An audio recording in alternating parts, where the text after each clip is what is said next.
నిరసనలు కొనసాగుతున్నాయి. వినూత్నంగా నిరసనలు తెలిపే ఎంపీ శివప్రసాద్ ఈ రోజు మాయిల ఫకీర్ వేషధారణలో నిరసన గళం వినిపించారు. ఎన్నికల ముందు ఏపీకి హామీ ఇచ్చిన మోదీ ఏమీ చేయకుండా ఇప్పుడు పారిపోయే ప్రయత్నం చేస్తున్నారని విమర్శించారు. ఉట్టి మాటలు చెప్పి పారిపోవాలని చూస్తే ఒక్కో తెలుగువాడిని తోటరాముణ్ణి చేసి మోదీపైకి వదులుతానంటూ చెలోక్తులు విసిరారు. అద్భుతంగా తయారవుతుంది. అంతేకాదు అనేక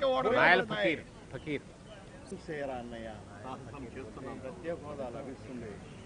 ఆనాడు బాలనాగమ్మను బంధించిన మాయల ఫకీర్లు కాదు, తోటరాముణ్ణి బలి చేయడానికి మూర్ఖనాటి మాయల ఫకీర్లు కాదు. అది చరిత్ర.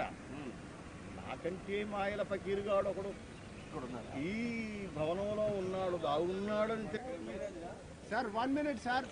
సార్ తప్ప చేతిలో ఉంది.